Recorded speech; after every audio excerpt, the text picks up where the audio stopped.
యెహోవా నేటి వరకు వారిని నశింపజేసిన రీతిని మీరు ఈ స్థలమునకు వచ్చే వరకు ఎడారిలో మీ కొరకు చేసిన దానిని రూబేనీయుడైన ఏలియాబు కుమారులైన దాతాను అబీరాములకు చేసిన పనిని భూమి నోరు తెరచి వారిని వారి ఇండ్లను గుడారములను వారి వద్దనున్న స్థలాలను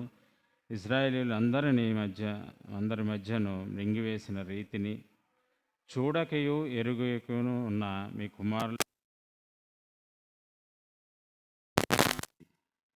యెహోవా చేసిన గొప్ప కార్యమంతయు మీ కన్నులే చూచినవి కదా. చిన్న ప్రార్థన చేసుకుందాం. ఘనమైన తండ్రి, మీకే వందనాలు స్తోత్రాలు చెల్లించుకుంటున్నాను. తండ్రి, వాక్యము తండ్రి మీరు ధ్యానించుండగా వాక్యం ద్వారా మీరు మాతో మాట్లాడి తండ్రి, మీ వాక్యము జుంటు తేనె కంటే మధురమైనది కాబట్టి తండ్రి, మీ వాక్యం మమ్మల్ని హెచ్చరిస్తుంది, నడిపిస్తుంది, పోషిస్తుంది, బలపరుస్తుంది. మీ వాక్యం ద్వారా మమ్మల్ని బలపరచమని సహాయం చేయమని యేసు పరిశుద్ధ నామమున అడిగి వేడుకుంటున్నాను తండ్రి. వాక్యంలోకి వెళ్ళే ముందు నేను ఒక చిన్న స్టోరీ చెప్తాను. ఒక ఊర్లో మేరీ అనే ఒక అమ్మాయి ఉందండి. వాళ్ళది చిన్న ఇల్లు, చిన్న పూరి గుడిసె అనుకోండి. అయితే వాళ్ళు హిల్లీ ఏరియాలో ఉన్నారు. వారి పక్కనే పెద్ద హిల్ ఒకటి ఉంది, కొండ, చాలా ఎత్తైనది. ఈ మేరీ అనే పాప చిన్నప్పటి నుంచి ఆ కొండ వైపు చూస్తూ, ఆ కొండ మీద ఒక ఇల్లు ఉండేది. అది కింద నుంచి చూసినప్పుడు చాలా అందంగా, చాలా మెరుస్తూ ఒక బంగారపు రంగు వలె వాటి కిటికీలు అవి కనిపిస్తూ ఉంటే ఆ అమ్మాయి చిన్నప్పటి నుంచి దాన్ని చూస్తూ అంటే ఎవరైనా వాళ్ళు ఉన్న స్థితిలో ఎవరైనా తృప్తిగా ఉండరు కాబట్టి తను కూడా ఈ చిన్న ఇల్లును బట్టి అసంతృప్తిగా ఉంటూ ఆ ఇంట్లో ఉంటే ఎంత బాగుంటుంది, ఎప్పటికైనా అలాంటి ఇల్లులోకి వెళ్ళాలి, అలాంటి ఇంట్లో ఉండాలి అని ఆశపడుతూ పెరుగుతూ వచ్చింది. ఎప్పుడు అది చూసినప్పుడల్లా అక్కడికి వెళ్ళి ఆ ఇంట్లో ఏముందా, ఆ ఇల్లు చూడాలి పైకి వెళ్ళి అని ఆశపడుతూ ఉండేది. కానీ ఆ పిల్ల చిన్నపిల్ల అవటం వల్ల తల్లిదండ్రులు బయటికి పంపేవారు కాదు. అది చాలా ఎత్తైన పర్వతం, కొండ. కానీ ఒక దినం వచ్చింది, ఆ పిల్ల పెరిగి కొద్దిగా పెద్దదైంది. వాళ్ళ మమ్మీ కొద్దిగా పర్మిషన్ ఇచ్చింది బయటికి వెళ్ళి ఆడుకోవడానికి. ఆ అమ్మాయి ఇంకా దొరికిందే ఛాన్స్ అనుకుని ఇంక ఎలాగైనా నేను ఆ కొండకి ఎంత ప్రయాసపడైనా అది చూడాలి అని. వాళ్ళ మమ్మీ చెప్పింది, నువ్వు బయట ఆడుకోగానే దూరం వెళ్ళొద్దని. కానీ ఆ పాప వినకుండా ఆ కొండ చాలా కష్టపడి ఎక్కింది. ఎక్కి పైకి వెళ్ళి ఆ ఇల్లుని చూసేటప్పటికి షాక్ అయింది. ఎందుకంటే ఆ ఇల్లు చూస్తే, ఆ కిటికీలు చూస్తే దుమ్ముతోటి ధూళితోటి చాలా శుభ్రత లేని విధంగా ఉంది. చాలా మురికిగా, చాలా చండాలంగా ఉందన్నమాట వీళ్ళు. అప్పుడు అక్కడి నుంచి తన ఇల్లు చూసుకుంది ఆ పిల్ల. చూసుకున్నప్పుడు ఆ ఇల్లు ఇంకా ఈ ఇంటికంటే మెరిసిపోతే చాలా దగదగా మెరిసిపోతే చాలా అందంగా ఉంది. ఆ పాప నిరాశపడుతూ మళ్ళీ కిందకి దిగి వచ్చి ఏమనుకుందంటే, ఎప్పుడు ఏదో చూసి ఆశపడి వెళ్ళకూడదు, ఉన్నదాంతో తృప్తి పడాలి అని అనుకుంది. ఈ స్టోరీని మీరు మీ మెసేజ్లో చివరిదాకా జ్ఞాపకం పెట్టుకోండి. మనం ఈ ద్వితీయోపదేశకాండం గురించి ఏదో ఒకటి చెప్పుకుంటున్నాం. ద్వితీయోపదేశకాండం అంటే ద్వితీయంగా, అంటే రెండోసారి ఉపదేశించబడిందని నేను చెప్పినప్పుడల్లా ఏదో ఒకటి చెప్తున్నాను, ఒక లైన్. తర్వాత it's a series of messages అని. ఇప్పుడు మనం చెప్పుకునేది ఏంటంటే సెకండ్ డిటిసి క్యాంప్ లాంటిది అనమాట ఇది. అంటే యూకి వెళ్ళే వాళ్ళకి తెలుస్తుంది. యూలో మొదటగా ఈసీ అంటారు, ఇవాంజలికల్ క్యాంప్ అని. అక్కడ సువార్త ప్రకటించబడుతుంది. ఎవరైతే ప్రభువైన యేసుక్రీస్తుని అంగీకరిస్తారో వారికి డిసైపుల్షిప్ ట్రైనింగ్ క్యాంప్ అని, డిటిసి అని వారికి ఇవ్వబడుతుంది. దాని తర్వాత లీడర్షిప్ ట్రైనింగ్ క్యాంప్ అని, ఎల్టీసీ. వారికి ఇవ్వబడుతుంది. అయితే ఇక్కడ రెండోది అని ఎందుకు అంటున్నానంటే, మొదటిది సీనాయి కొండ దగ్గర అక్కడ ఒక డిసైపుల్ ట్రైనింగ్ క్యాంప్ లాంటిది జరిగిందనమాట. సంఖ్యాకాండం మొదటి అధ్యాయం నుంచి 10 అధ్యాయాలు చూస్తే అక్కడ మనకు కనిపిస్తుంది. ఇది మోయాబు దగ్గర ఇది దేవుడు ఏ విధంగా ఉండాలి అని తన ప్రజలకి చెప్పడం జరుగుతుంది. ఇక్కడ మనం మొదటి వచనం చూస్తే 11వ అధ్యాయం మొదటి వచనం. కాబట్టి నీవు నీ దేవుడైన యెహోవాను ప్రేమించి ఆయన విధించిన వాటిని అనుసరించి ఆయన కట్టడలను విధులను ఆజ్ఞలను ఎల్లప్పుడూ గైకొనవలెను. ఎప్పుడైతే కాబట్టి దేర్ఫోర్ అని స్టార్ట్ అవుతుందో ఒక అధ్యాయం, అది అధ్యాయం యొక్క బిగినింగ్ కాదు, ప్రారంభం కాదని మనం గుర్తుపెట్టుకోవాలి. ఈ వెనక చూస్తే ఆయన చేసిన కార్యాలన్నీ మోషే వివరిస్తాడు.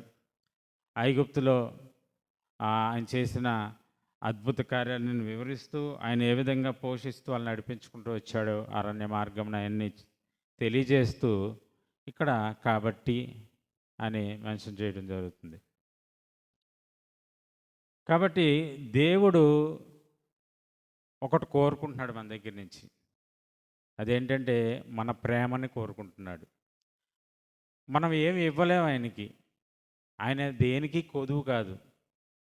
ఆయన దగ్గర సమస్తము, సర్వ పరిపూర్ణత.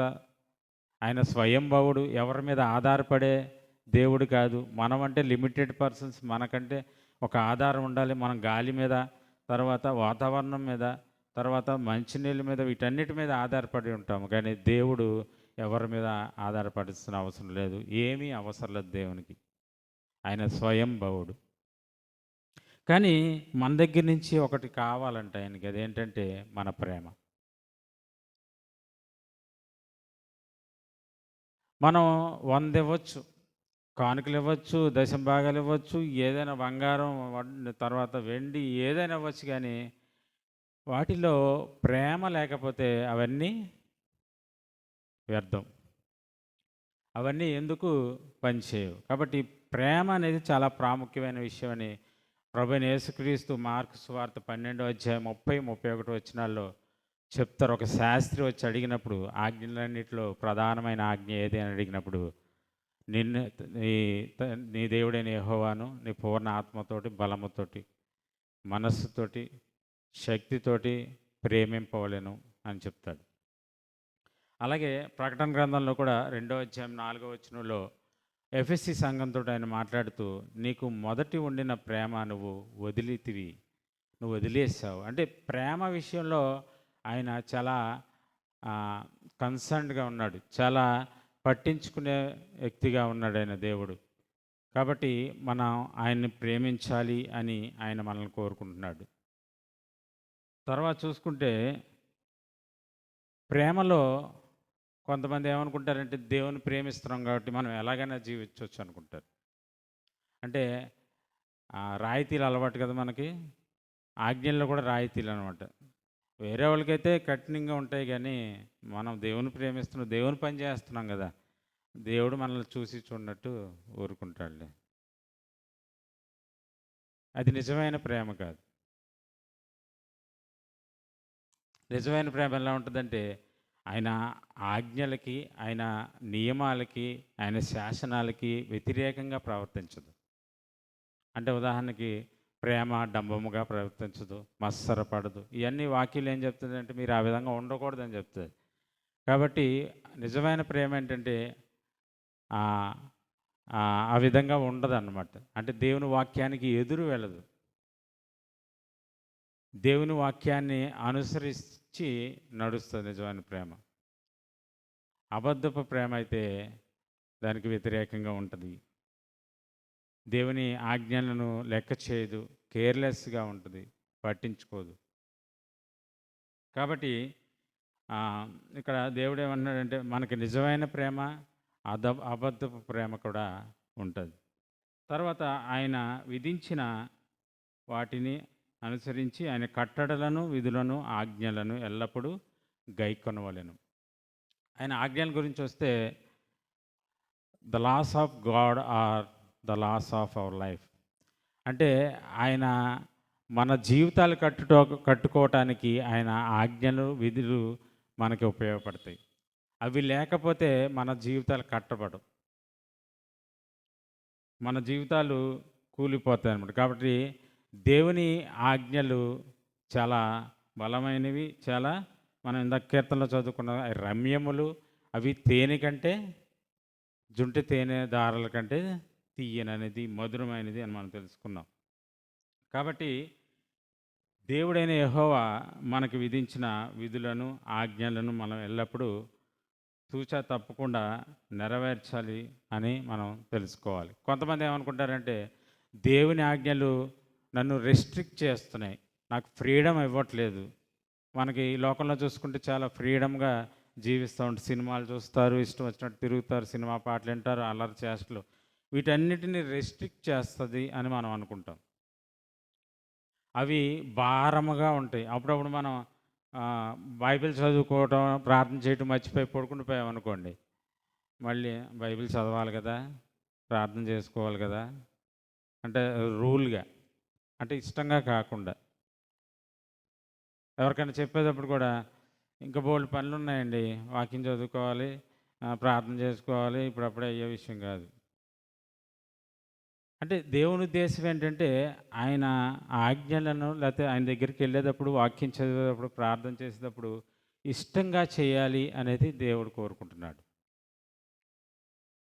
మొదటి యోహాను పత్రిక 5వ అధ్యాయం 3వ వచనం చివరిలో మనం ఆయన ప్రేమించడం అంటే ఏంటంటే ఆయన ఆజ్ఞలను గైకొనటమే అని చెప్పబడి, లాస్ట్లో అక్కడ అది సంబంధం లేని వర్డ్లా ఉంటుంది. కానీ దీని గురించి ఏంటంటే ఇలా అనుకుంటామని, ఏంటంటే ఆయన ఆజ్ఞలు భారమైనవి కావు, ఆయన ఆజ్ఞలు భారమైనవి కాదు. అవి మనల్ని రెస్ట్రిక్ట్ చేయటానికి కాదు, మనకి బెనిఫిట్ చేయటానికి, మనకు మేలు చేయటానికి. ఇదే ద్వితీయోపదేశకాండం 10వ అధ్యాయం 13వ వచనం ఒకసారి చూడండి. నీ మేలు కొరకు నేడు నీకు నేను ఆజ్ఞాపించు యెహోవా ఆజ్ఞలను కట్టడలను అనుసరించి నడుచుకున్న కొందునను మాట కాక నీ దేవుడైన యెహోవా నిన్ను మరి ఏమి అడుగుచున్నాడు? నీ మేలు కొరకు. అది మన మంచి నిమిత్తం, మన మంచి కొరకు ఆయన మనకి ఆజ్ఞలు ఇస్తున్నాడు, మనకి మేలు చేయటానికి, మనకి మంచి చేయటానికి.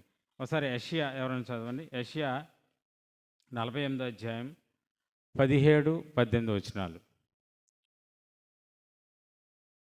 యెషయా 48వ అధ్యాయం 17-18 వచనాలు.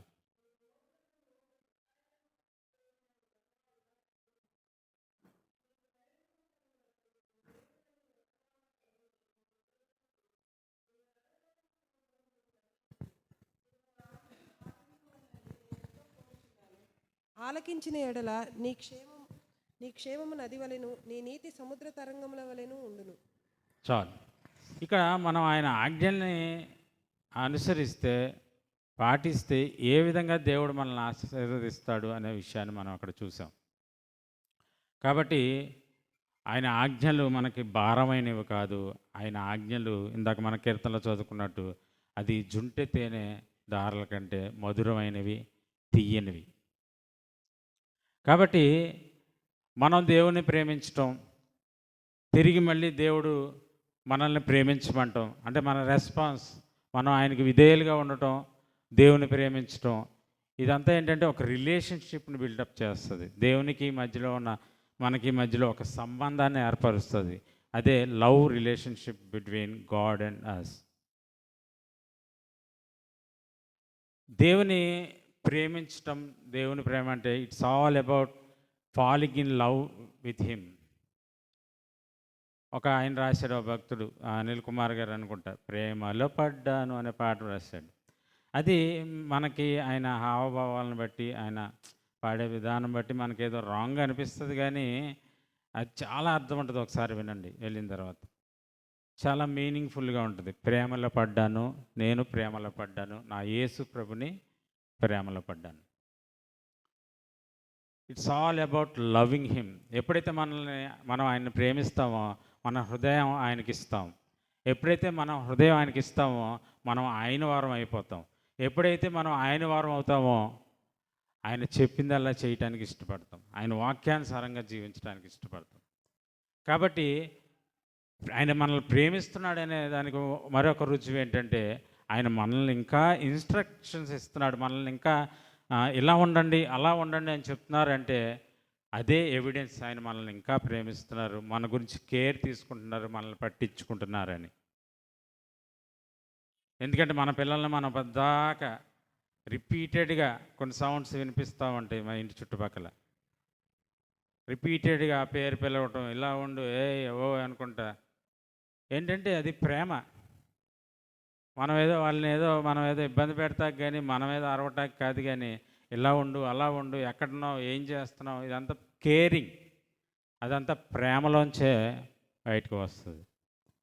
కాబట్టి మనం దేవుని ప్రేమించాలి అనే విషయాన్ని మనం జ్ఞాపకం చేసుకోవాలి. రెండవదిగా చూస్తే 2వ అధ్యాయం 2వ వచనం. నీ దేవుడైన యెహోవా చేసిన శిక్షను, ఆయన మహిమను, ఆయన బాహుబలమును, ఆయన చాపిన చేతిని 2వ వచనం మనం జ్ఞాపకం చేశారు. కన్సిడర్ చేయాలి. మనం గుర్తుపెట్టుకోవాలి. ఇక్కడ మనం చూస్తే ఆయన శిక్షను అని ఉంది. డిసిప్లిన్. శిక్ష అనుకున్నప్పుడు మనం ఏమనుకుంటామంటే కింద దాతాను అభిరాములకి ఆయన చేసింది మనం చూస్తే శిక్షించడం అంటే పనిష్ అంటే ఇంకెప్పటికీ ఇక మళ్ళీ క్షమాపణ లేకుండా శిక్షించడం అనుకుంటాం. కానీ ఇక్కడ అర్థం అది కాదు. అంటే ఒక చిన్న పిల్లోడికి తల్లి కానీ తండ్రి కానీ చిన్న బెత్తం పట్టుకుని ఏదన్నా ఇది ఏ అంటే ఇలా రాయాలి, బి అంటే ఇలా రాయాలి, ఈ వర్డ్ ఇది అనేసి చెప్తున్నప్పుడు ఒక కర్ర పట్టుకుని ఎలాగైతే చిన్న చిన్నగా క్రమశిక్షణలో పెడుతూ నేర్పిస్తారో అలాంటి శిక్షణ అనమాట. శిక్ష. డిసిప్లిన్. డిసిప్లిన్, డిసైపుల్ ఈ రెండు ఒకే రూట్ వర్డ్ నుంచి డిసైపులస్ అనే వర్డ్ నుంచి వచ్చిందనమాట. దాని అర్థం ఏంటంటే నేర్పించటం, టు లెర్న్, నేర్చుకోవటం, డిసైపుల్. ఇక్కడ కూడా చూస్తే శిక్షను, శిక్షణ అన్నారుగా, శిక్షణ, శిష్యుడు, ఇవన్నీ రిలేటెడ్ వర్డ్స్ అన్నమాట. శిక్షణ, శిష్యుడు. కాబట్టి శిష్యుడు అంటే నేర్చుకోవటం. ఇక్కడ శిక్ష అంటే దేవుడు అనేక సందర్భాల ద్వారా నేర్పించటం అనమాట. అప్పుడప్పుడు మనం దేవుని మాటల్ని, దేవుడు ఆజ్ఞల్ని మీరుతూ ఉంటాం, పట్టించుకోం, వాటిని దాటుతూ ఉంటాం, దేవుడికి వ్యతిరేకంగా జీవిస్తాం, దేవుడు చెప్పిన మాట వినం. అప్పుడు దేవుడు ఏం చేస్తాడంటే మనల్ని కొన్ని సందర్భాల గుండా ప్రవేశపెడతాడు. ఆ సందర్భంలో కొన్ని పరిస్థితుల గుండా ప్రవేశపెడతాడు. ఆ పరిస్థితుల ద్వారా దేవుడు మనమేంటో మనకు తెలియజేస్తాడు. ఒకసారి 8వ అధ్యాయం చూడండి, ద్వితీయోపదేశకాండము 2వ వచనం. మరియు నీవు ఆయన ఆజ్ఞలను గైకొందువో లేదో నిన్ను శోధించి నీ హృదయంలోనున్నది తెలుసుకొంటకు నిన్ను అణుచు నిమిత్తమును అరణ్యంలో ఈ 40 సంవత్సరములు నీ దేవుడైన యెహోవా నిన్ను నడిపించిన మార్గం అంతటినీ జ్ఞాపకం చేసుకొను. చాలు. ఏమనని నీ హృదయంలో ఏముందో తెలుసుకోవటానికి నిన్ను అణుచు నిమిత్తం అంటే ఇదే శిక్షణ. ఏమంట దేవునికి వాళ్ళ హృదయంలో ఏముందో తెలుసుకోవాలని శిక్షించాడంట. దేవునికి తెలియదా మన హృదయాల్లో ఏముంటుందో? హృదయ అంతరంగంలో ఎరిగిన దేవుడు అని ఆయనకి పేరుంది కదా. ఇక్కడ నీ హృదయంలో ఏముందో తెలుసుకోవటానికి అన్నారేంటి అంటే మన హృదయంలో ఏముందో మనం తెలుసుకోవటం కాదు, మన హృదయంలో ఏముందో ఆయన తెలుసుకోవటం కాదు, మనం తెలుసుకోవటానికి. మనం అప్పుడప్పుడు హెచ్చిపోతూ ఉంటాం, అప్పుడప్పుడు మన గురించి మనం ఎక్కువగా ఆలోచించుకుంటూ ఉంటాం. మనమేంటో మనకు తెలియజేయడానికి దేవుడు కొన్ని సందర్భాలు గుండా, పరిస్థితులు గుండా, కొన్ని శ్రమలు గుండా మనల్ని తీసుకువెళ్తారు. దాని ద్వారా మనం ఏంటో మనం తెలుసుకుని మనం ప్రార్థన విన్నపాల ద్వారా మన స్థితిని ఆయన పాదాల దగ్గర తీసుకొస్తామని ఆయన ఆ పరిస్థితి గుండా తీసుకువెళ్తాడు. ఆయన పాదాల దగ్గరికి తీసుకొచ్చినప్పుడు ప్రార్థన ద్వారా ఆ పరిస్థితి నుంచి మనం బయటికి రావడానికి మనకి శక్తినిచ్చి జయాన్ని ఇస్తాడు దేవుడు. Praise the Lord. మనకి శక్తినిచ్చి ఆ పరిస్థితిలోంచి బయటికి తీసుకొస్తాడు. మనం చేస్తున్నాం అలాగా. ఇబ్బందులు పడుతున్నప్పుడు, శ్రమల్లో ఉన్నప్పుడు, ఏదైనా శోధనలో ఉన్నప్పుడు మనుషుల్ని ఎత్తుక్కుంటున్నావా, నాకు ఎవరు సహాయం చేస్తారా అని? రాజులు నమ్ముకోవటం కంటే, రథములను చక్రాలను నమ్ముకోవటం కంటే యెహోవాను ఆశ్రయించుట మేలు అని మనకు తెలుసు. కాబట్టి ఆయన వైపు చూసి మనం ఆయనకి విజ్ఞాపన చేస్తే ఆయన ఖచ్చితంగా ఆ పరిస్థితిలోంచి మనల్ని బయటికి తీసుకొస్తాడు. మనం ఆ విధంగా ఉండటానికి ప్రయత్నిద్దాం. కాబట్టి దేవుడు తన పిల్లలని సరిచేయటానికి, తన పిల్లలకి నేర్పించడానికి తను ముందుకు వచ్చినట్లుగా మనం చూస్తాం. తండ్రి శిక్షించిన శిక్ష, అలాగే జడ్జి ఇచ్చిన పనిష్మెంట్కి చాలా డిఫరెన్స్ ఉంది. కాబట్టి దేవుడు మనకి శిక్షణ అంటే ఇక్కడ ఏంటంటే ఆయన మనకి నేర్పిస్తూ మనల్ని ముందుకు నడిపిస్తున్నాడు అని అర్థం. అలాగే 6వ వచనం చూడండి ఒకసారి. ఈ సందర్భాల కింద ఏమైనా ఉంటుందంటే ఒకసారి 6వ వచనం. ఆయన మార్గములలో నడుచుకున్నట్లును ఆయనకు భయపడినట్లును నీ చివర చూడకయు ఎరుగకయు ఉన్న మీ కుమారులతో నేను మాట్లాడుట లేదని నేడు తెలుసుకొనడి.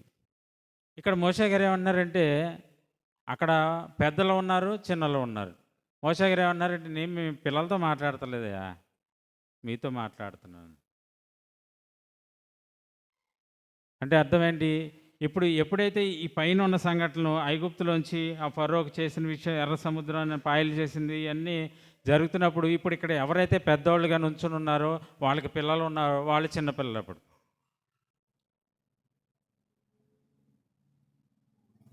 వారు చూశారు, అదొక ఇంప్రెషన్ పడింది. అవి మీకు తెలుసు, అవి నేను మీకు జ్ఞాపకం చేస్తున్నాను అన్నాడు. నేను మీ పిల్లలతో మాట్లాడతలేదు, మీతో మాట్లాడుతున్నాను. కొన్నిసార్లు మనం ఏమనుకుంటామంటే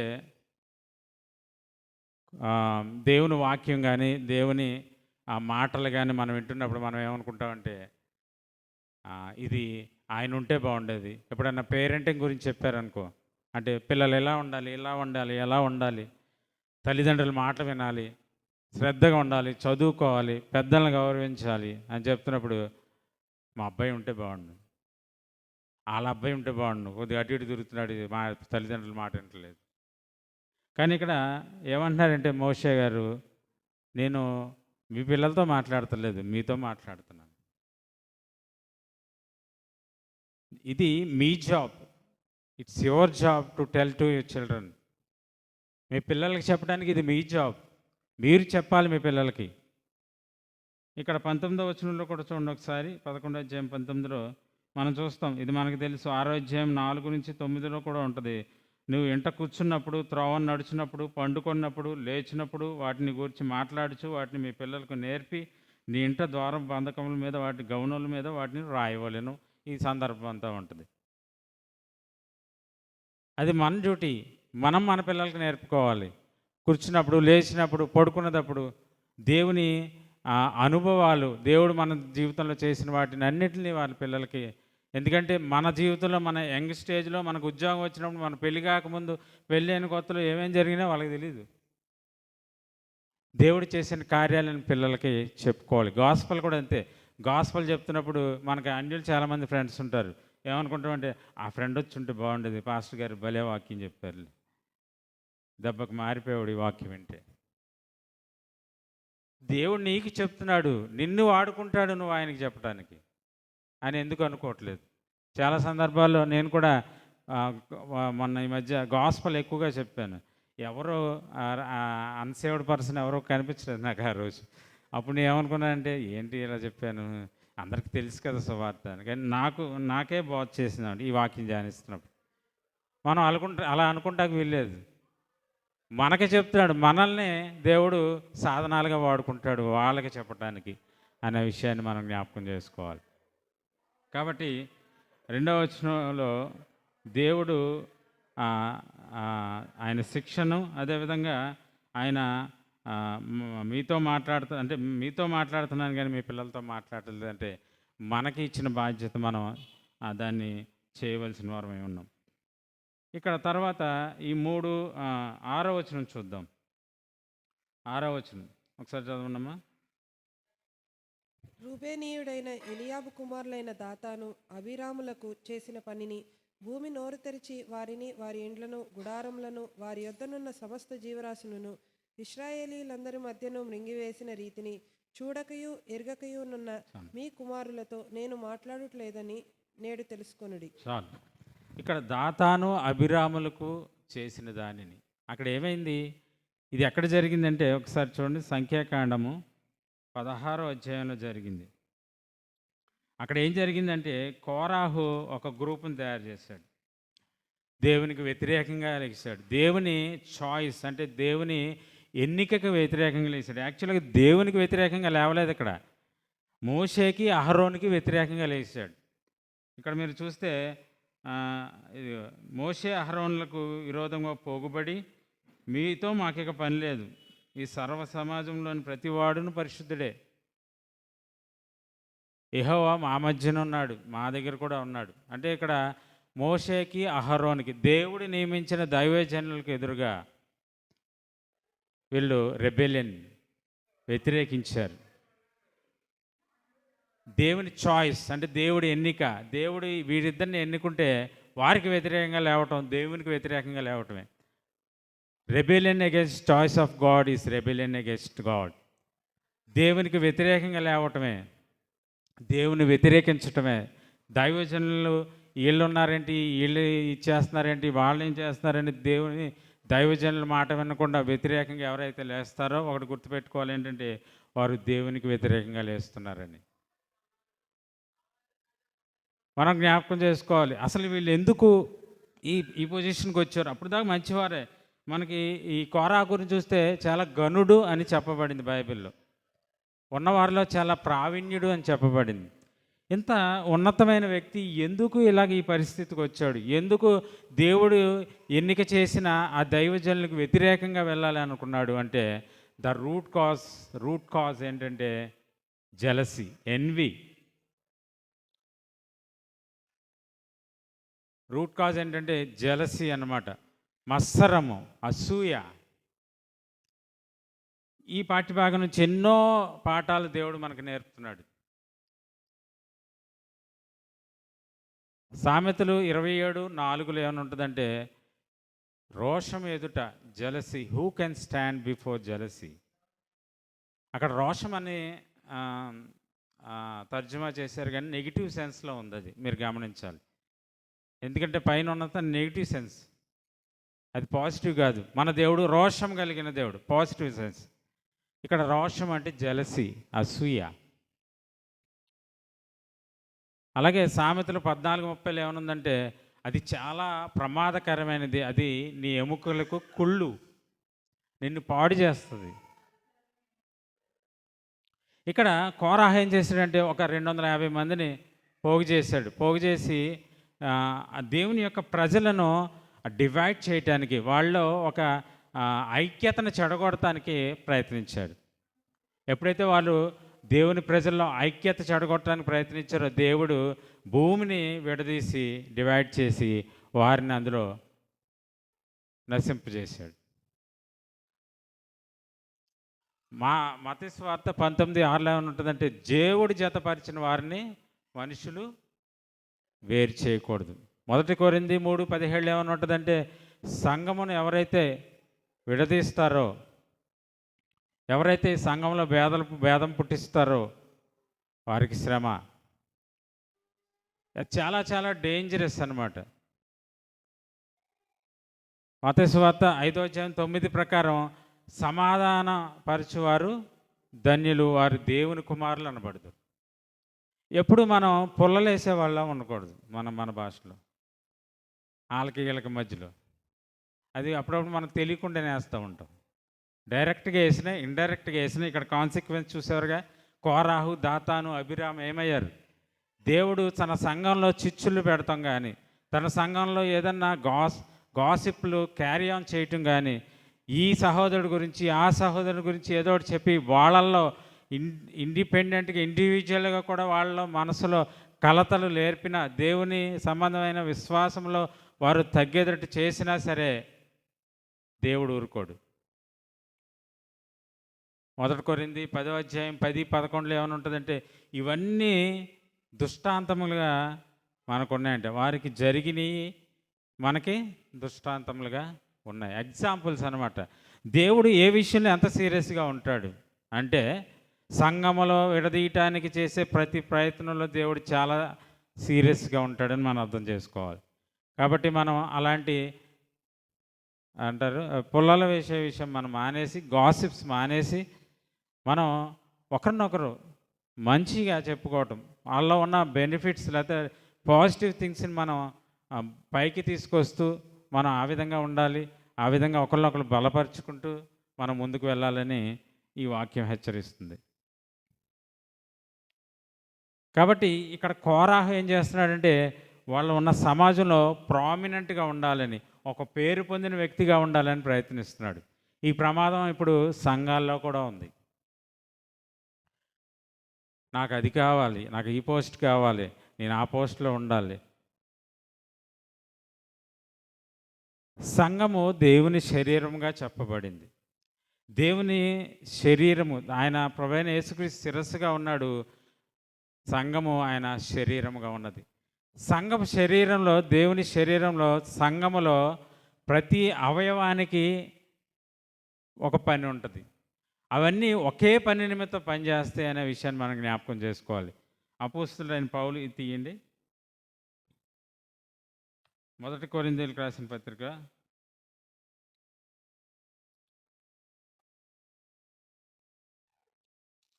12వ అధ్యాయము 14 నుంచి.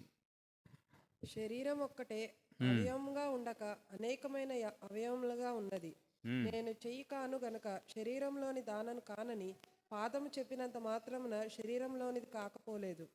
మరియు నేను కన్ను కాను గనుక శరీరంలోని దానను కానని చెవి చెప్పినంత మాత్రమున శరీరంలోనిది కాకపోలేదు. శరీరమంతయు కన్నైతే వినుట ఎక్కడ? అంతయు వినుట అయితే వాసన చూచుట ఎక్కడ? అయితే దేవుడు అవయవములలో ప్రతి దానిని తన చిత్త ప్రకారము శరీరంలో ఉంచెను. అవన్నీ ఒక్క అవయవం అయితే శరీరం ఎక్కడ? అవయవములు అనేకములైనను శరీరం ఒక్కటే. గనుక కన్ను చేతితో నీవు నాకక్కర్లేదని చెప్పజాలదు, తల పాదములతో నీవు నాకక్కర్లేదని చెప్పజాలదు. అంతేకాదు, శరీరం యొక్క అవయవములలో ఏవి మరి బలహీనములుగా కనబడునో అవి మరి అవశ్యములే. శరీరంలో ఏ అవయములు ఘనత లేనివని తలంతుమో ఆ అవయములను మరి ఎక్కువగా గనపరచుచున్నాము. చాలు. తర్వాత కింద కూడా మీరు చదువుకున్న తర్వాత ఇక్కడ పౌలు గారి పాయింట్ ఏంటంటే, శరీరములో ఒక సంఘములో శరీరంలో ఎలాగైతే అన్ని భాగాలు అవసరమో, సంఘంలో కూడా ప్రతి ఒక్కరికి కూడా ఒక బాధ్యత ఉంది, ప్రతి ఒక్కరు కూడా ఇంపార్టెంట్ అనేది ఆయన పాయింట్. ప్రతి ఒక్కరికి ఒక పని ఉంది. ఆ పని ఏంటంటే, వాళ్ళందరూ ఒక పని నిమిత్తం పనిచేస్తారు, ఒక గురువు వైపే నడుస్తారు అని పౌలు గారి పాయింట్. ఇక్కడ పౌలు గారు ఆ పిక్చర్ అంటే రూపకలంకారాలు ఏం చెప్తున్నారంటే, మనకు అర్థమైన రీతిలో మన శరీరం ఉంది, మన శరీరానికి శిరస్సు ఉంది. ఈ శిరస్సు నుంచే ప్రతి ఒక్క ఆలోచన, తర్వాత ఆ మెదడులోంచి కదా మనం చేయి కదలాలన్నా, మనం అక్కడికి వెళ్ళాలన్నా, ఏదైనా కూర్చోవాలన్నా, చేయాలన్నా బ్రెయిన్ డెడ్ పర్సన్స్ కదలలేరు. ఎందుకంటే ఆ బ్రెయిన్ నుంచి ప్రతి ఒక్క ఇన్స్ట్రక్షన్ వస్తుంది. కాబట్టి ఆయన మనకు అర్థమయ్యే విధానంగా ఏంటంటే, ఈ శిరస్సు ప్రభు అయిన యేసుక్రీస్తు, హీఈస్ ఆపరేటింగ్ అస్, అంటే ఆయన మనల్ని ఆపరేట్ చేస్తున్నాడు. కాబట్టి మనం అవయవాలుగా ఉన్నాము, మనందరం కలిసి దేవుని కొరకు పనిచేయాలి అని పౌలు గారి పాయింట్ అన్నమాట. ఇప్పుడు ఉదాహరణకి ఇక్కడ ఒక ఆహారం ఉందండి, ఒక లడ్డూనో ఆహారం ఉంది. ఇది మనం తినాలి అంటే ముందు చెయ్యి అక్కడికి వెళ్ళాలి, ముందు తినాలనిపించాలి, చెయ్యి అక్కడికి వెళ్ళాలి, ఆ చేతిలోంచి అది నోట్లో పెట్టుకున్న తర్వాత పళ్ళు దానిపైన చేయాలి, తర్వాత నాలుక అది, తర్వాత లోపల అన్నీ మనకు తెలిసినవే. కాబట్టి ఇక్కడ ఆయన పాయింట్ ఏంటంటే, సంఘములో నేను చిన్న నేను పెద్ద, ఇక్కడ అదే కదా ప్రాబ్లం కోరాహు వాళ్ళకి అని. ఆ కాంగ్రిగేషన్లో, ఇజ్రాయెల్ సమాజంలో వాళ్ళకి వాళ్ళు తక్కువగా ఎంచుకున్నారు, వాళ్ళు తక్కువ అనుకుంటున్నారు, ఈ మోషే ఆహారంలో ఎక్కువ అని వాళ్ళు అనుకుంటున్నారు. కానీ దేవునికి అందరూ సమానమే అనే విషయాన్ని ఇక్కడ పౌలు గారు ఈ రూపకలంకారంలో చెప్తున్నారు. కాబట్టి మనం కూడా అలా అనుకునే అవకాశం ఉంది. కాబట్టి సంఘంలో కూడా ప్రతి ఒక్కరు దేవునికి ఇంపార్టెంటే, ప్రతి ఒక్కరికి దేవుని సంఘంలో పని ఉంది అనే విషయాన్ని మనం జ్ఞాపకం చేసుకోవాలి.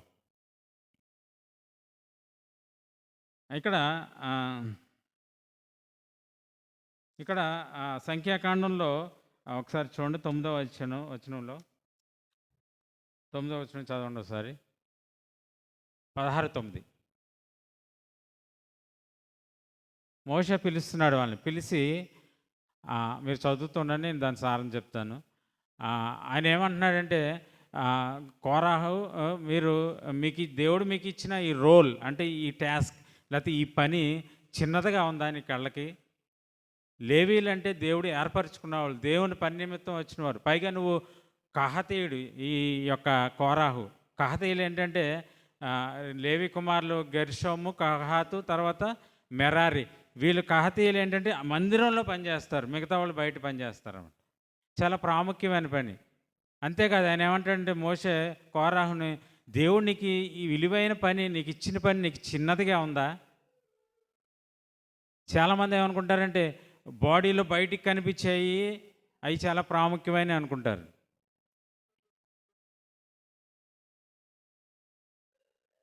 తర్వాత ఈ పని నీకు చిన్నదిగా ఉందా అని మోషే కోరాహుని ప్రశ్నిస్తున్నాడు. మనం కూడా చూసుకుంటే సంఘంలో అనేకమైన పనులు ఉంటాయి.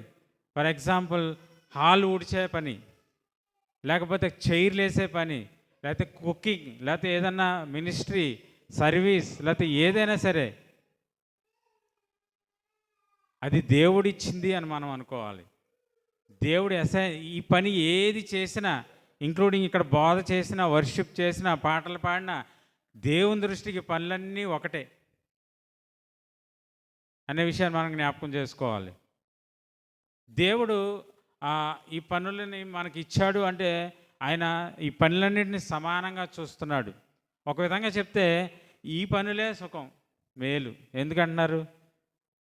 చైర్లు వేయటం, చేపలు వేయటం. ఎందుకంటే ఆ పనులు చేయటం వల్ల మన హృదయం మనం హెచ్చించబడదు, మనం మన లిమిట్స్లో ఉండటానికి ఉపయోగపడతాయి అన్నమాట ఆ పనులు. అదే ఇక్కడికి వచ్చి ప్రీచింగ్ చేయటం కానీ, వర్షిప్ లీడ్ చేయటం కానీ, జనాలు కనిపించేటట్టు ఇక్కడ నుంచి ఆల్టర్ వర్క్స్ అంటారు. ఈ వర్క్స్ చేసినప్పుడు వరకు ప్రమాదం ఉంది, ఒక టెంప్టేషన్ ఉంది. ఏంటంటే వాళ్ళ గురించి వాళ్ళు గొప్పగా అనుకునే టెంప్టేషన్ ఉంది. కాబట్టి ఎవరైతే దేవుని కళ్ళ ముందు హమ్ముల్గా ఉంటారో వారిని దేవుడు ఆశీర్వదిస్తాడు, బ్లెస్ చేస్తాడు. కాబట్టి వారికే అడ్వాంటేజ్ వీళ్ళకన్నా. కాబట్టి దేవుని సంఘంలో ప్రతి పని చాలా ఇంపార్టెంట్, చాలా ప్రాముఖ్యమైనది.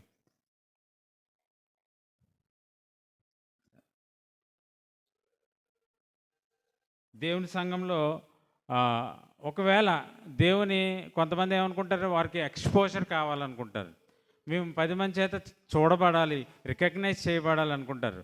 ఆ విధంగా ఒకవేళ పౌలు గారు శరీరాన్ని ఎగ్జాంపుల్గా తీసుకున్నారు కాబట్టి శరీరంలో కనిపించేవన్నీ కనిపించినవి ఉన్నాయి. ఇందాక మనం కొరింథీ పత్రికలో ఉన్నప్పుడు ఘనత లేనాటికి ఆయన ఘనత ఇచ్చాడు, తర్వాత కొన్నాటికి ఆయన ఘనత ఇచ్చాడు అన్న విషయాన్ని మనం చూస్తాం. అయితే ఎప్పుడైతే ఈ లోపల ఉన్నవి ఎప్పుడైతే బయటికి కనిపించట్లేదో అవి అనుకున్నాయి అనుకో, ఏమని? చక్కగా కళ్ళకి ఐబ్రోస్ వేస్తున్నారు, పెదాలకి ఏమో లిప్స్టిక్ వేస్తున్నారు, చక్కగా మేకప్ చేస్తున్నారు, చక్కగా ఇది చేస్తున్నారు, మాకేమో ఎవరో పట్టించుకోవట్లేదని అనుకున్నారు అనుకోండి. ఫర్ ఎగ్జాంపుల్ పౌల్ గారు చూపిన ఇదిలో ఒకవేళ మన గుండె, మన లంగ్స్, నేను లోపల ఉండటం చాలా బోర్ కొట్టేసింది, నేను బయటికి రావాలి, అందరూ చూడాలి, అందరూ రికగ్నైజ్ చేయాలి నన్ను అని బయటకు వచ్చినాయి అనుకోండి, ఎక్కువ కాలం ఉండలేవు. దీన్ని బట్టి మనం అర్థం చేసుకునేది ఏంటంటే దేవుడు మనల్ని ఎక్కడ ఉంచాడో అక్కడ ఉండటమే మనకు క్షేమం. దేవుడు మనకి ఏ పని ఇచ్చాడో ఆ పనే మనకు క్షేమం. కాబట్టి దేవుడు మోషేని ఎన్నుకున్నాడు ఒక పని నిమిత్తం, అహరోన్ ఒక పని నిమిత్తం ఎన్నుకున్నాడు, దాతాన్ని, అభిరామిని, కోరాహిని ఒక పని నిమిత్తం ఎన్నుకున్నాడు, నిన్ను నన్ను కూడా సంఘంలో ఒక పని నిమిత్తం ఎన్నుకున్నాడు. దానికైనా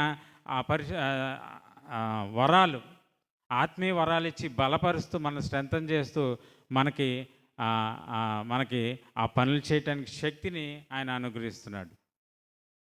అందుకనే మన సంఘంలో మన రోల్ ఏంటి, మన టాస్క్ ఏంటి, మన పని ఏంటి, మన ఆత్మీయ వరం ఏంటి అని తెలుసుకోవడం చాలా ప్రాముఖ్యమైన విషయం. స్పిరిచువల్ గిఫ్ట్స్ ఒక ఎగ్జామ్ మనం పెట్టుకున్నాం ఒకప్పుడు.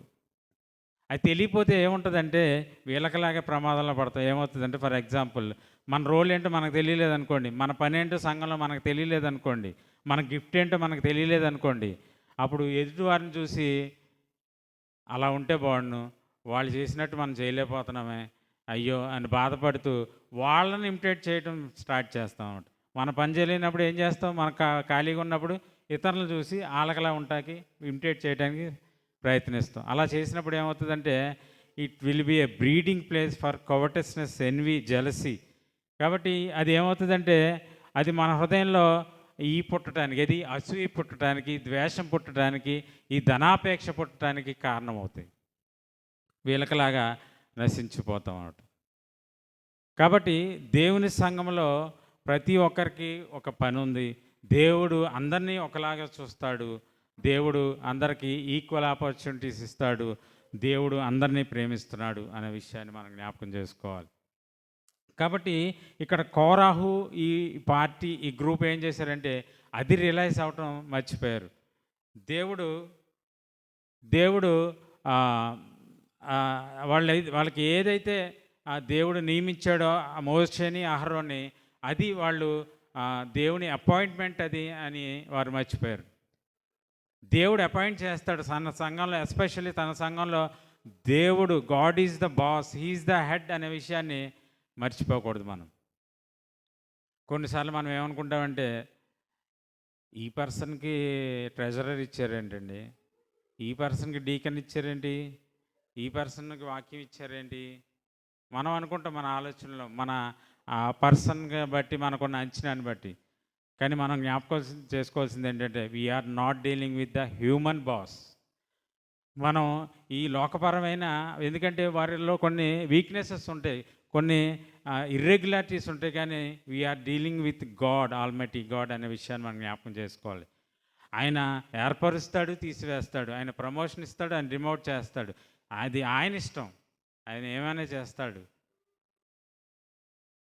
అన్నీ ఆయన ఆధీనంలో ఉంటాయి, ఆయన సార్వభౌమ అధికారంతో సమస్తాన్ని పరిపాలిస్తాడు అనే విషయాన్ని మనం తెలుసుకోవాలి. కాబట్టి నేను ఆఖరిగా ఇక్కడ కోరాహు కుమారుల గురించి నేను జ్ఞాపకం చేస్తాను. ఏడబ్ల్యూ టోజర్ అనే వ్యక్తి ఆయన ఏమన్నారంటే the essence of sin is the rebellion against divine authority. పాపం యొక్క మూలం ఏంటంటే అజ్ఞాతికమైన పాపం. దాన్ని ఇంకో విధంగా చెప్పాడు అనమాట. దేవుని యొక్క అధికారాన్ని వ్యతిరేకించటమే. అది ఎక్కడ స్టార్ట్ అవుతుందంటే బై మిస్ప్లేసింగ్ ద డివైన్ ప్రయారిటీస్. దేవుని ప్రయారిటీస్ ఉన్నాయి కదా, ప్రాధాన్యతలు మనం పక్కన పెట్టినప్పుడు, దేవుని మొట్టమొదటి ప్రాధాన్యత ఏంటి బైబిల్లో చెప్తారా? మొట్టమొదటి ప్రాధాన్యత చాలా ప్రధానమైనది. ఇందాక మనం మెన్షన్ చేసుకున్న మార్క్స్ వార్తలో, ప్రేమ. నీ పూర్ణ హృదయంతో, నీ పూర్ణాత్మతోటి, బలంతో నీ దేవుడైన యెహోవాను ప్రేమించాలి. అది దేవుని ప్రయారిటీ. ఇక్కడ మనం కోరాహు కుమారులను చూద్దాం. తండ్రి అయితే ఈ విధంగా ఉన్నాడు, కుమారుడైతే వాళ్ళు ఎలా ఉన్నారంటే అక్కడ మనం చూస్తే సంఖ్యాకాండం 16వ అధ్యాయంలో మనం చూస్తే 32వ వచనంలో అక్కడ కోరాహు సమూహం మొత్తం నాశనం అయిపోయారని ఉంటుంది. కొంతమందికి ఒక డౌట్ ఉంటుంది. ఇక్కడ మనం చదువుకున్న 11వ అధ్యాయంలో కోరాహు పేరు లేదంటే అతనే కదా అసలైన మూలం, అతనే కదా చీఫ్ కల్ప్రిట్. అతని పేరు లేదేంటంటే వాళ్ళ కుమారులు రక్షింపబడ్డారు. అక్కడ మెన్షన్ చేస్తే దాతాను, అభిరాములు, వారికి ఉన్న గుడారంలో సమస్త జీవరాశులు నశించినాయి అని చెప్పబడింది. కాబట్టి నేను వెతికినప్పుడు కూడా నాకు చాలామంది చెప్పలేకపోయారు, కామెంటరీస్ కూడా. కానీ ఇక్కడ నుంచినప్పుడు ఆలోచన వచ్చింది, కోరాహు పేరు ఎందుకు లేదు అనేది ఒక ప్రశ్న. అసలు కూడా కోరాహే కదా, వీళ్ళేముంది, ఆయన ఫాలో అయ్యారు 11వ అధ్యాయంలో. ఎందుకు లేదంటే అక్కడ ఉన్న మెన్షన్ చేయబడిన విధానం బట్టి ఆ దాతాను, అభిరాములు, వారికి ఉన్న సమస్తాన్ని దేవుడు నాశనం చేశాడని ఉంది. కానీ సంఖ్యాకాండం 26వ అధ్యాయం 11వ వచనంలో ఏమైనా ఉంటుందంటే కోరాహు కుమారులు చావలేదు. ఏమయ్యారు అంటే 26వ అధ్యాయము 11లో ఏమైనా ఉంటుందంటే వాళ్ళు చావలేదని ఉంటుంది. తర్వాత ఈ 16వ అధ్యాయం 26వ వచనంలో ఏమైనా ఉంటుందంటే దేవుడు వాళ్ళ గుడారాల్లోంచి, ఆ దుష్టుల గుడారాల్లోంచి మోషే ద్వారా మీరు వెదిలిపోండి, ఎవరైతే వాళ్ళకి అంగీకరిస్తున్నారో వాళ్ళ దగ్గర ఉండండి, లేకపోతే మిగతా వాళ్ళు తప్పుకోండి అని చెప్పినప్పుడు మొదటగా తప్పుకున్నది ఎవరు తెలుసా? కోరాహు కుమారులు. I love you dad, I love you mom, but sorry. తండ్రి నేను ప్రేమిస్తున్నాను, అమ్మా నువ్వంటే నాకు చాలా ఇష్టం, కానీ నువ్వు ఎప్పుడైతే దేవునికి వ్యతిరేకంగా లేచావో కానీ నేను దేవుని పక్కన దేవునితోటి నిలబడతాకి నిర్ణయించుకున్నాను. అది కోరా కుమారుల యొక్క ప్రయారిటీ. వాళ్ళు దేవుని ప్రేమించారు. 84వ కీర్తన 10వ వచనం ఒకసారి చదవండి, ముగించుకుందాం. 84వ కీర్తన 10వ వచనం. ఎవరైతే వాళ్ళని ఏకీపిస్తారో వాళ్ళ గుడారంలోంచి మీరు తప్పుకోండి అని అక్కడ మోషే ద్వారా దేవుడు చెప్పాడు. వీళ్ళు ఏమంటున్నారంటే 10వ వచనంలో, నీ ఆవరణలో ఒక్క దినము గడుపుట 1000 దినముల కంటే శ్రేష్టము. 1000 దినముల కంటే శ్రేష్టము.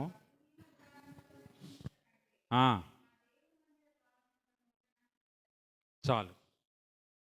వాళ్ళు ఏమన్నారంటే ఆ వికెడ్ పీపుల్ వాళ్ళ గుడారంలో ఉంటారు, వాళ్ళ డెసిషన్ అనమాట, వాళ్ళ స్టాండ్ అది. వాళ్ళ మా తండ్రి అవ్వచ్చు, తల్లి అవ్వచ్చు, కానీ వాళ్ళ గుడారంలో ఉండటం కంటే నీ గుడారంలో ఉండట శ్రేష్టం. నీ దగ్గర ఉండటం శ్రేష్టం. ఒక విధంగా వీళ్ళు ఏం చెప్తున్నారంటే, నీ సన్నిధిలో ఒక డోర్ కీపర్గా ఉండటం అయినా, ఇంగ్లీష్లో డోర్ కీపర్గా ఉండటం అయినా నాకు ఇష్టమే, కానీ నీ ప్రసన్నత నాకు కావాలి.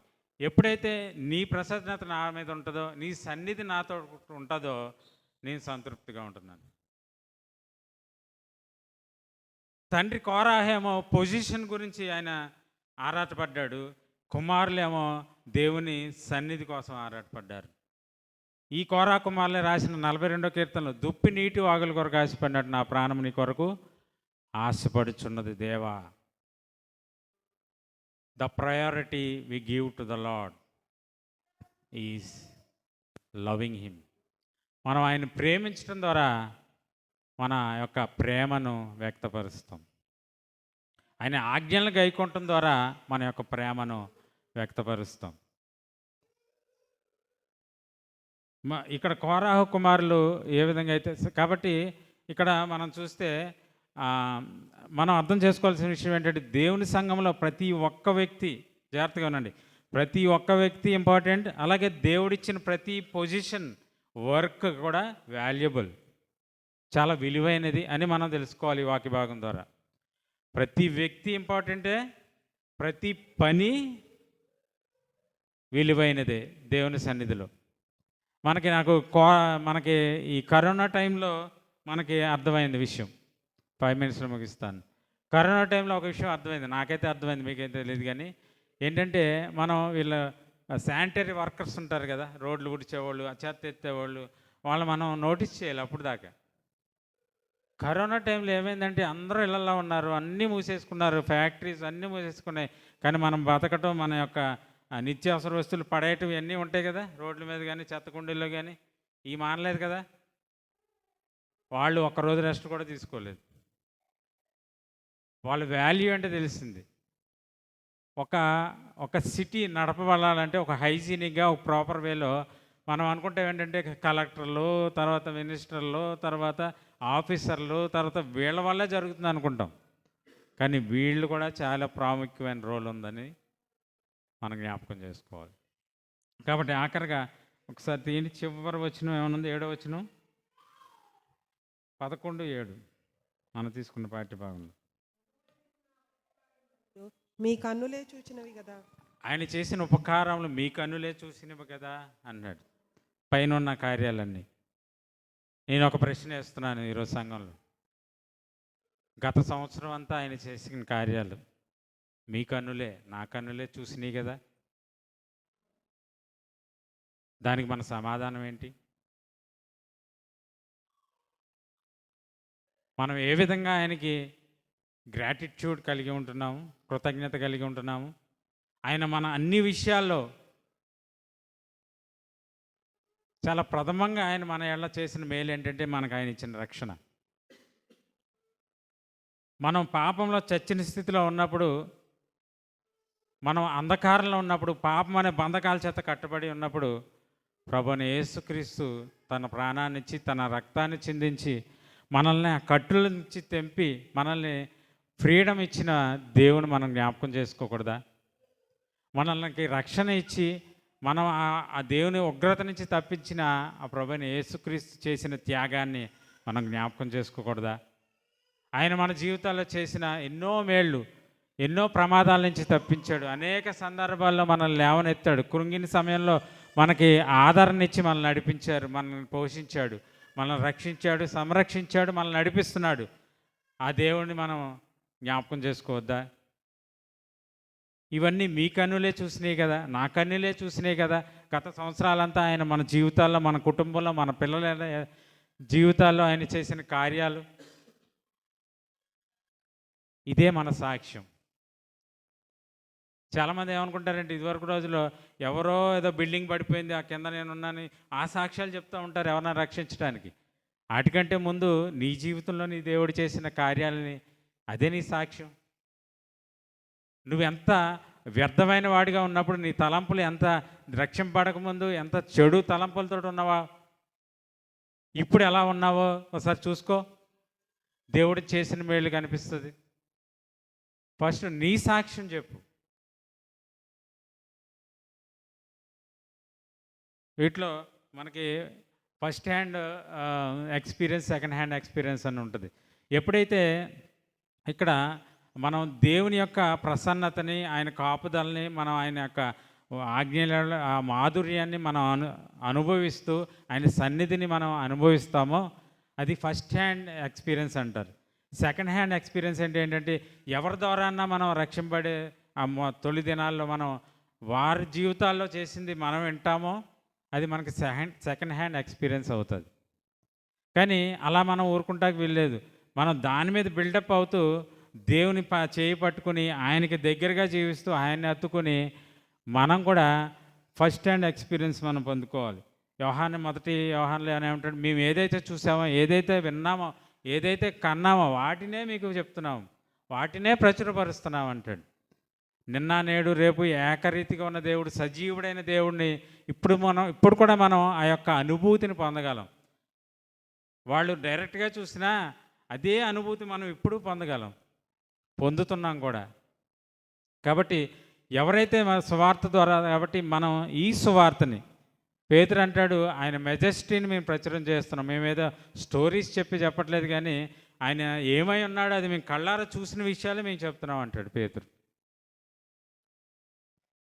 కాబట్టి మనం ఏమైతే మన జీవితాల్లో ఆయన కార్యాలు చేశాడో, ఆయన ఏ విధంగా మనల్ని రక్షించాడో అదే మన సాక్ష్యం. ఆ సాక్ష్యం మనం ఇతరులకు పంచుకుంటే అది వాళ్ళకి సెకండ్ హ్యాండ్ ఎక్స్పీరియన్స్ అవుతుంది, మనకి అది ఫస్ట్ హ్యాండ్ ఎక్స్పీరియన్స్ అవుతుంది. తర్వాత వాళ్ళు ఇంకోళ్ళకి చెప్తే వాళ్ళకి సెకండ్ హ్యాండ్, వాళ్ళకి ఫస్ట్ హ్యాండ్ ఎక్స్పీరియన్స్ అవుతుంది. కాబట్టి ఈ విధంగా మనం ఆయన మన జీవితాల్లో చేసిన కార్యాలను మనం జ్ఞాపకం చేసుకుంటూ, ఆయన ఆజ్ఞలను గాయకుంటూ, మనం ఆయనను ప్రేమిస్తూ, మనం ఆయన స్వార్థ ప్రకటిస్తూ ముందుకు వెళ్దాలని దేవుడు సహాయం చేయాలని నేను ప్రార్థిస్తూ చిన్న ప్రార్థనతో